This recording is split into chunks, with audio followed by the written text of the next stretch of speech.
पिछले 2 विधानसभा चुनावों में आम आदमी पार्टी ने दिल्ली की सभी मुस्लिम बाहुल्य सीटें बड़े अंतर से जीती और इस जीत से केजरीवाल ज्यादा आत्मविश्वास से भर गए कि चाहे जो हो फिर से वो इन सीटों को आसानी से जीत लेंगे। यही वजह थी कि मुस्लिम बाहुल्य सीटों पर चुनाव प्रचार करने तक अरविंद केजरीवाल नहीं गए, लेकिन एआईएमआईएम, कांग्रेस और बीजेपी ने ऐसी घेराबंदी कर दी जिससे आम आदमी पार्टी के लिए कई सीटों पर हारने का खतरा हो गया। 11 की जनगणना के मुताबिक दिल्ली में करीब 13% मुस्लिम मतदाता हैं। दिल्ली की कुल 70 में से 8 विधानसभा सीटें मुस्लिम बाहुल्य मानी जाती हैं। इन 8 मुस्लिम बहुल सीटों पर मुस्लिम आबादी 45 से 60% है। वहीं बाबरपुर, चांदनी चौक और सदर बाजार और जंगपुरा जैसी सीटों पर मुस्लिम आबादी 10 से 30% तक है। चुनाव में ओवैसी ने केजरीवाल पर जमकर निशाना साधा।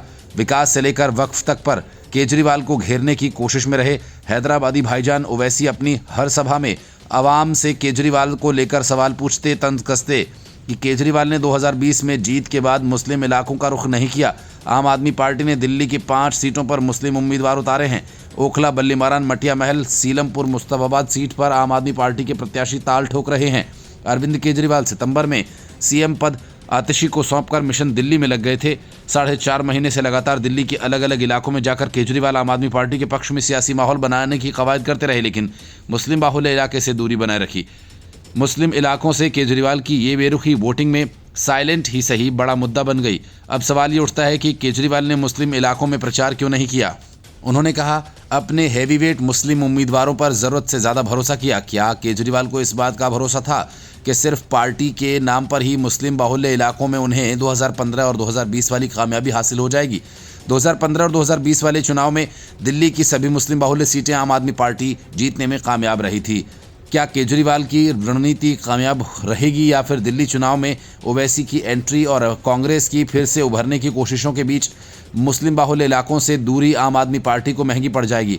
अमानतुल्लाह खान की नींद कांग्रेस ने उड़ा रखी है। ओखला सीट पर ओवैसी की पार्टी के लिए उम्मीदवार भी कड़ी लड़ाई में है। ठीक वैसे ही मुस्तफाबाद में ताहिर हुसैन ने केजरीवाल के लिए मुश्किलें खड़ी कर दी हैं। आम आदमी पार्टी सरकार के मंत्री इमरान हुसैन भी खतरे में हैं। हारून यूसुफ से उन्हें कड़ी टक्कर मिल रही है और सबसे बड़ी वजह यह कि मुस्लिम बाहुल्य इलाकों में हिंदू वोटर्स भी बड़ी संख्या में मतदान करने निकले।